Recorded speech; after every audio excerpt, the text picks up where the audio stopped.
Shalom Bapak Ibu sekalian, saudara-saudara sekalian, ini kasih Tuhan.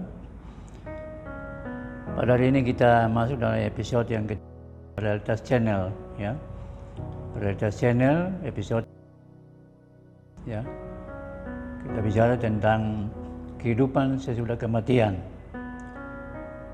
Saya ulangi, kehidupan sesudah kematian. Tapi sebelumnya kita berdoa lebih dahulu. Bapa Surgawi, saat ini kami mintakan Injil Kerajaan Allah, yaitu melalui Realitas Channel ini Tuhan, di YouTube, biar episode ini menjadi berkat bagi kami semua, baik yang mendengar maupun yang merekamnya. Terima kasih Bapa, urapi hamba-Mu, urapi kami semua, sehingga kami semua diberkati Tuhan. Ampuni dosa dan kesalahan kami, dalam nama Yesus. Amin. Bapak Ibu sekalian, hari ini kita bicara tentang kehidupan setelah kematian. Memang kalau kita melihat di YouTube bahwa sudah banyak berbicara tentang kemana manusia setelah mati. Itu sudah banyak yang saya. Tapi hari ini Tuhan ingatkan saya untuk menyampaikan itu tema yaitu kehidupan sesudah kematian. Ya. Nah, Bapak Ibu sekalian, kita sama-sama mengetahui bahwa sejak Adam dan Hawa, manusia pertama, Alkitab mengatakan bahwa Allah menjadikan manusia itu dari debu tanah. Ya. Kemudian setelah jadikan manusia itu dari debu tanah, kemudian dikatakan Allah mengembuskan napas kehidupan ke dalam lubang hidungnya sehingga menjadi makhluk yang hidup. Itu kita bisa baca dalam Kejadian pasal 2 ayat 7. Nah, sekarang kita melihat Adam dan Hawa, kehidupan Adam dan Hawa. Ketika Adam dan Hawa hidup, ya, itu kita tahu bahwa manusia itu kita Adam yang kedua ini, manusia itu hidup terdiri dari roh, jiwa, dan tubuh. Ya. Roh, jiwa, dan tubuh. Nah, pada waktu manusia itu kita bisa baca dalam 1 Tesalonika 5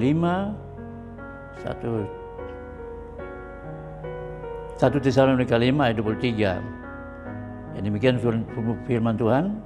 Semoga Allah damai sejahtera menguduskan kamu seluruhnya, dan semoga roh, jiwa, dan tubuhmu terpelihara sempurna dengan tak bercacat pada kedatangan Yesus Kristus Tuhan kita. Jadi manusia terdiri dari roh, jiwa, dan tubuh. Ya. Nah, kemana manusia itu setelah mati? Ya.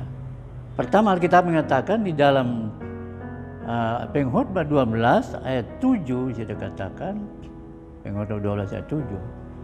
Di sana dikatakan bahwa setelah manusia mati, rohnya kembali kepada Allah dan tubuhnya kembali kepada tanah. Juga dalam Kejadian pasal 3:19, Anda katakan Kejadian 3:19 itu lebih dipertegas lagi, ya. Saya dikatakan demikian. Dengan berpeluh engkau akan mencari makananmu sampai engkau kembali lagi menjadi tanah, karena dari situlah engkau diambil, sebab engkau debu dan engkau akan kembali menjadi debu. Ya, setelah manusia mati, maka rohnya kembali kepada Allah, tubuhnya kembali kepada tanah atau pada debu. Ya. Itu dalam firman Tuhan tadi. Nah, Bapak Ibu sekalian, kalau kita lihat kembali pada Adam dan Hawa. Kalau kita melihat kembali pada Adam dan Hawa, kapan Adam mati? Ya. Nah, sini saya jelaskan mengenai ada dua kematian. Ada dua macam kematian. Kematian roh dan kematian daging, fisik. Ketika Adam jatuh ke dalam dosa, melanggar perintah Tuhan, maka rohnya mati. Rohnya mati itu apa? Waktu Adam dan Hawa belum jatuh ke dalam dosa, mereka berada kemudian serupa dan segambar dengan Allah.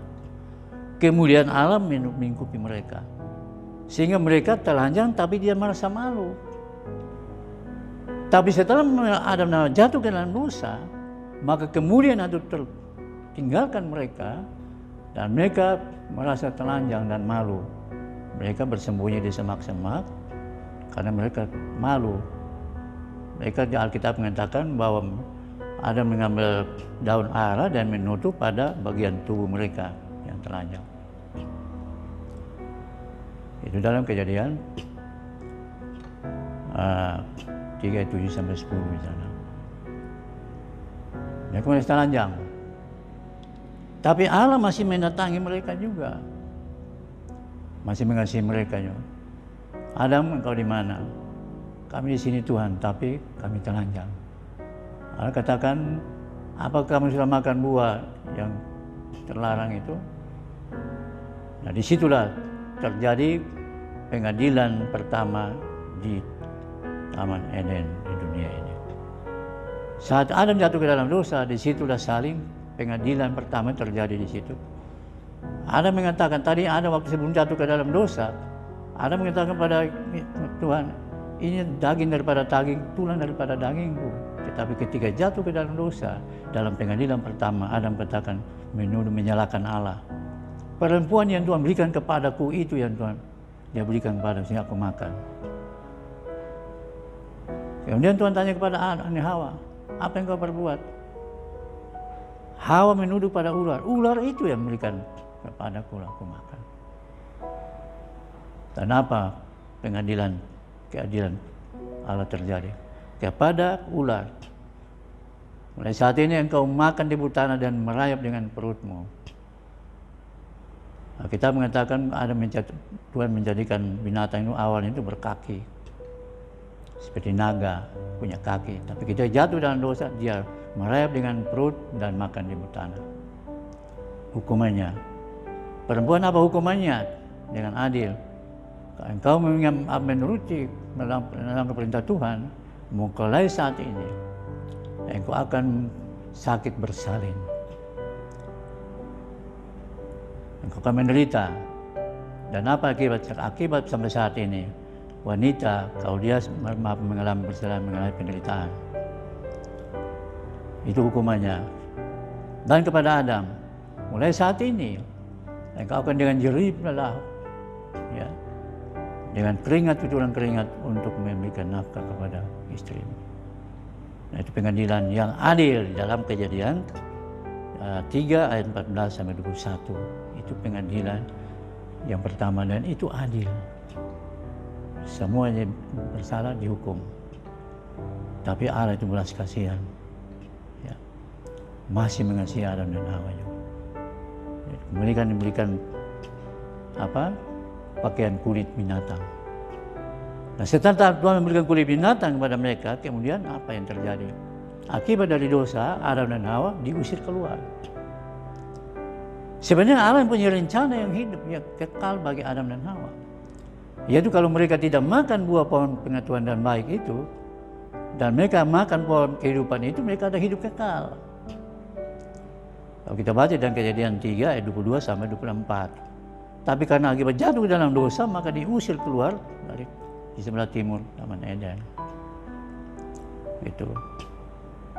Nah, sampai saat ini juga manusia mengalami kematian. Yaitu kita kaum laki-laki yang menderita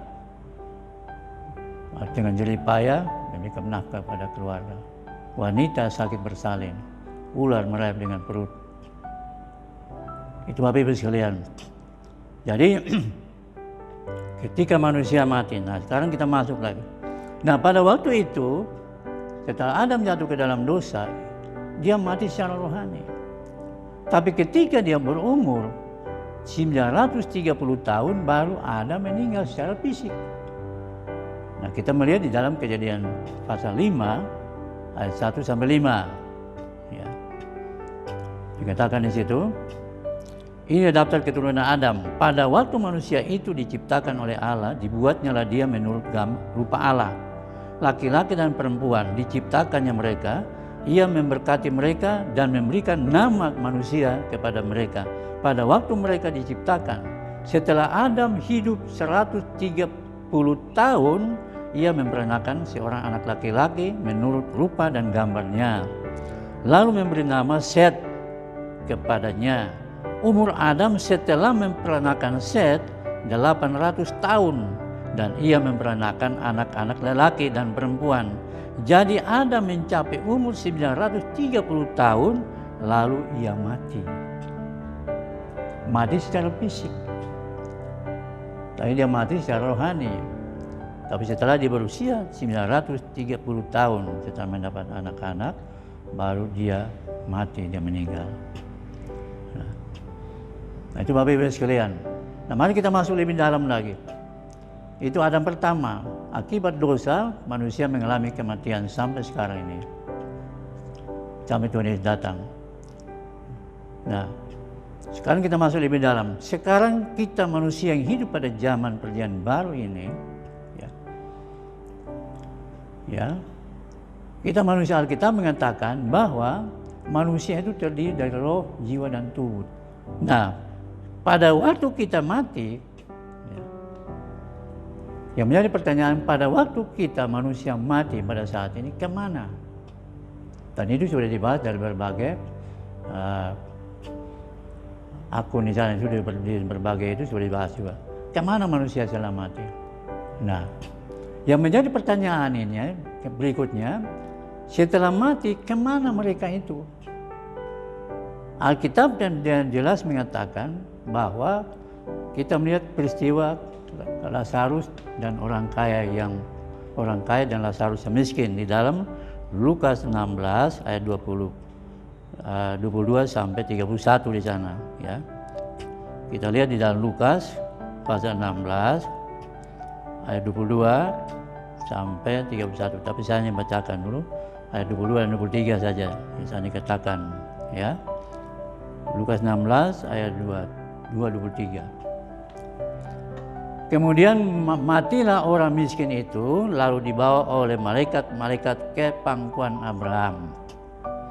Orang kaya itu juga mati, lalu dikubur. Dan sementara ia menderita sengsara di alam maut, ia memandang ke atas, dan dari jauh dilihatnya Abraham dan Lazarus duduk di pangkuannya. Ya.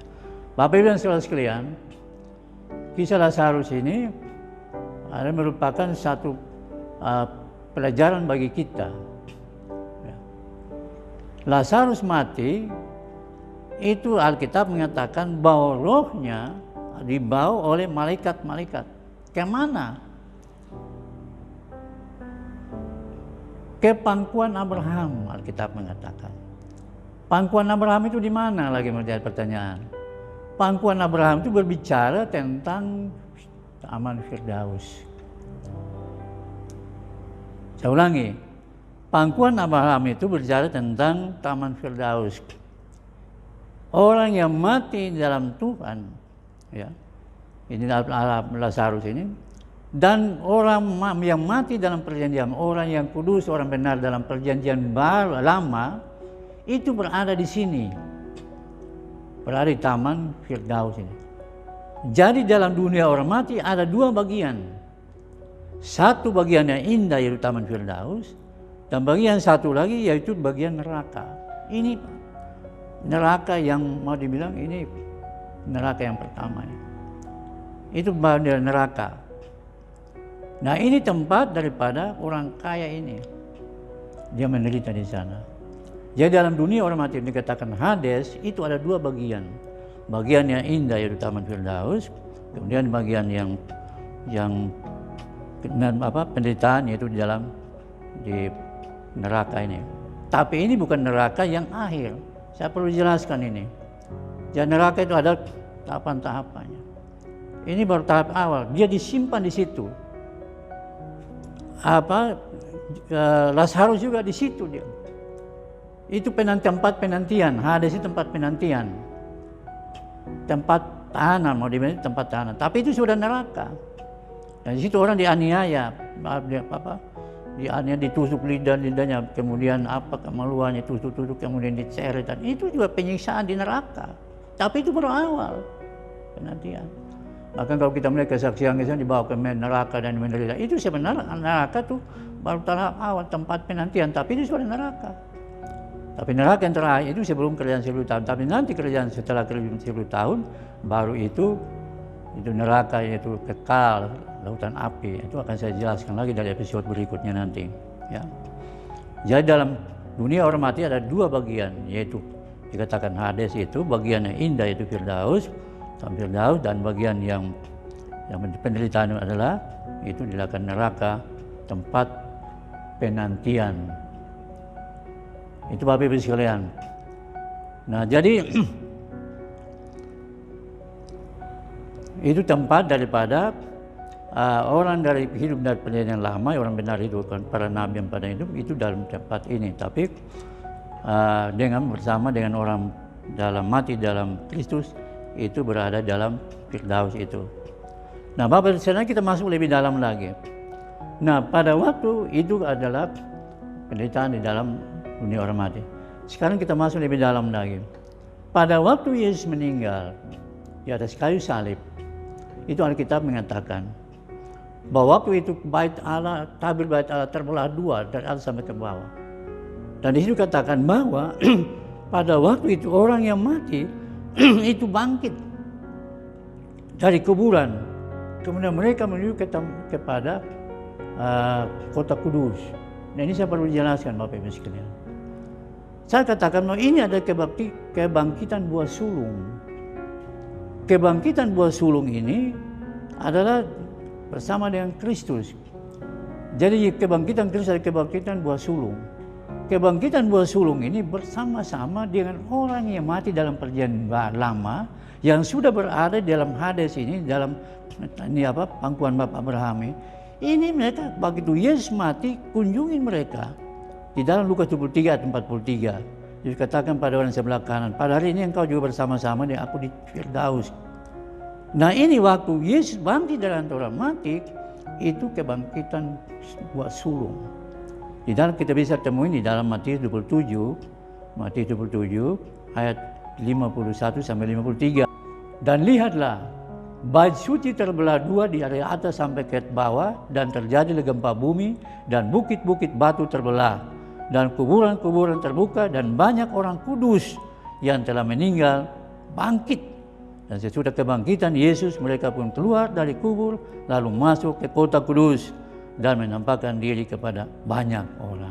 Ini kebangkitan buah sulung yang tadinya di dalam pangkuan Bapak Abraham atau dalam Firdaus ini, pada waktu Yesus mati mengunjungi ke sana, kemudian membawa keluar mereka bangkit dan mereka kepada kota kudus. Kota kudus di mana? Yerusalem baru. Nah, ini jadi itu kebangkitan buah sulung. Nah, itu ada kebangkitan yang pertama, itu kebangkitan Yesus dan orang-orang kudus, PL dan PB atau yang sudah mati berada di sana. Nah, Bapak Ibu sekalian, kita masuk lebih dalam lagi, yaitu kapan Bapak Ibu Saudara orang yang mati ini dibangkitkan kembali. Ya, kita berada dalam zaman perjanjian baru ini. Kapan kita dibangkitkan? Nah, ini kebangkitan yang kedua, saya sudah sampaikan pada episode yang lalu. Ada 3 kebangkitan. Tadi kebangkitan buah sulung, sekarang kita masuk kebangkitan kedua. Tadi sudah saya jelaskan dalam episode yang lalu. Kebangkitan kedua inilah pada waktu Yesus datang pada kali yang kedua di awan-awan. Itu menjemput saudara dan saya yang sudah mati, dibangkitkan kembali, kemudian kita masih hidup, diubah dan siap mata, kemudian kita diangkat. Itu saya sudah angkat episode yang lalu, rapture itu. Nah, ini adalah kebangkitan kedua bagi semua orang percaya kepada Kristus. Itu kita bisa baca dalam 1 Tesalonika pasal 4 ayat 13, yang sudah disampaikan waktu yang lalu. Tuhan, selanjutnya kami tidak mau saudara-saudara bahwa kamu tidak mengetahui tentang mereka yang meninggal, sebab kamu supaya kamu jangan berduka cita. seperti orang-orang lain yang tidak mempunyai pengharapan. Karena jikalau kita percaya bahwa Yesus telah mati dan telah bangkit, maka kita percaya juga bahwa mereka yang telah meninggal di dalam Kristus Yesus akan dikumpulkan Allah bersama-sama dengan Dia. Sebab pada waktu tanda diberi, yaitu pada waktu penghulu malaikat berseru dan sangkakala Allah berbunyi, maka Tuhan sendiri akan turun dari surga, dan mereka yang mati dalam Kristus akan lebih dahulu dibangkitkan. Sesudah itu kita yang masih hidup, yang masih tinggal, akan diangkat bersama-sama dengan Kristus dalam awan menyongsong Tuhan yang angkasa. Demikianlah kita akan selama-lamanya bersama-sama dengan Tuhan di angkasa. Ini kebangkitan yang kedua bagi orang yang percaya kepada Kristus, yang mati di dalam Tuhan maupun yang masih hidup dalam Tuhan. Itu kita dibangkitkan, kita diangkat. Nah, ini dah. Jadi kalau kita melihat firman Tuhan ini, kembali kepada tema tadi, kehidupan setelah kematian itu, saya katakan bahwa pada waktu kematian bukan akhir daripada kehidupan manusia, tapi ketika manusia, Alkitab mengatakan itu baru awal kehidupan daripada manusia. Jadi singkatnya, yang mati di dalam Tuhan itu akan dibangkitkan, yang masih hidup juga akan diubah dan sekejap mata dibangkitkan, kemudian diangkat ke surga. Yaitu dia atmosfer surgawi. Ya, saya sudah sampaikan pada episode yang lalu. Nah, setelah diangkat, kemudian 7 tahun di angkasa apa? Nah, itu saya sudah angkat dalam episode yang lalu. Saudara bisa ikuti. Nah, Bapak, jadi ketika manusia mati, maka dia kehidupan setelah kematian, yaitu dia hidup di dalam surga, yaitu kebangkitan pada kali yang kedua, jadi angkasa. Kemudian dibawa ke surga rumah Bapa, Yohanes 14 ayat 1 sampai 3. Ya. Yesus katakan, aku pergi, jangan kamu gelisah, karena aku akan pergi kepada Bapa. Aku datang kemarin, pergi kepada Bapa, dan akan kembali untuk menjemput kamu supaya di mana aku berada, di situ kamu berada. Ini adalah satu jaminan keselamatan bagi kita orang yang percaya kepada Kristus. Sedangkan yang mati di luar Kristus, Alkitab mengatakan dia bawa ke dalam dunia orang mati yang Hades itu, tapi bagian neraka penderitaan.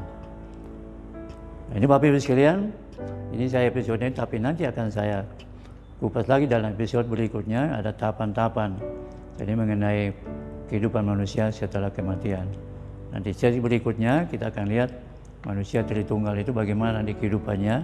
Selanjutnya kita akan baca mengikuti dalam episode berikutnya. Nah, itu Bapak Ibu sekalian, jadi singkatnya bahwa kehidupan setelah kematian, yaitu waktu manusia mati secara rohani. Ada dua kematian, mati secara rohani dan mati secara fisik. Adam waktu jatuh dalam dosa dia mati rohani, tapi setelah dia usia 930 tahun baru dia mati secara fisik. Begitu juga kita adalah Adam kedua. Begitu kita mati yang di dalam Kristus, yang percaya pada Kristus, begitu mati, begitu kemudian menunggu kebangkitan yang kedua, yaitu ketika Yesus datang kita semua diangkat, yang mati dalam Kristus maupun yang masih hidup, kita dibangkitkan, diangkat ke angkasa, atmosfer surgawi. Dan di sana saya sudah katakan pada episode yang lalu, bahwa kita akan menghadap kursi pengadilan Kristus, kemudian ke pesta perjamuan kawin anak domba. Selama 7 tahun baru kita turun kembali bersama dengan Kristus, memulai laki-laki dan bersama para malaikatnya turun ke bumi. Nah, itu Bapak Ibu sekalian, episode ini kehidupan setelah kematian atau sesudah kematian. Biar firman Tuhan ini menjadi berkat bagi kita, untuk kita. Jadi saya harapkan bagi keluargaku, jemaat Tuhan maupun gereja atau siapapun yang menonton YouTube ini, ikuti dari awal sampai pada akhirnya. Saya akan menikmati berkat Tuhan. Saya sih mengatakan yang terakhir, yaitu kita bersyukur kepada Allah kita. Dia adalah Allah, saya katakan. Siapakah Yesus? Dia adalah Allah yang benar dan hidup kekal. 1 Yohanes 5 ayat 20. Siapakah Yesus itu? Yesus adalah juru selamat dunia. 1 Yohanes 4 ayat 14. Dan siapakah Yesus itu? Yesus adalah Tuhan atas semua orang, baik orang Yunani maupun orang Yahudi. siapa saya dari suku bangsa manapun yang percaya kepadanya, katakan menjadi Tuhan. Yesus adalah Tuhan atas semua orang. Kisah Rasul 10 ayat 35 sampai 36. Begitu Bapak Ibu sekalian, firman Tuhan pada pagi ini. Tapi saya satu peringatan bagi kita, saya selalu berulang-ulang katakan dalam setiap penutupan episode ini. Tuhan ingatkan saya sejak tahun 2000, kamu berjaga-jaga menanti kedatanganku, tapi ingat, kamu juga berjaga-jaga kapan kamu dipanggil. Kita tidak tahu apakah hari ini, besok, lusa, dan seterusnya, minggu depan, tahun depan, 10 tahun ke depan, kita tidak tahu. Apakah dia baru lahir, menjadi bayi, anak-anak kecil, kemudian muda, kemudian tua, kita antri menuju pada kematian. Untuk itu kita berjaga-jaga, karena kita tidak tahu kapan kita dipanggil. Tuhan Yesus memberkati. Amin.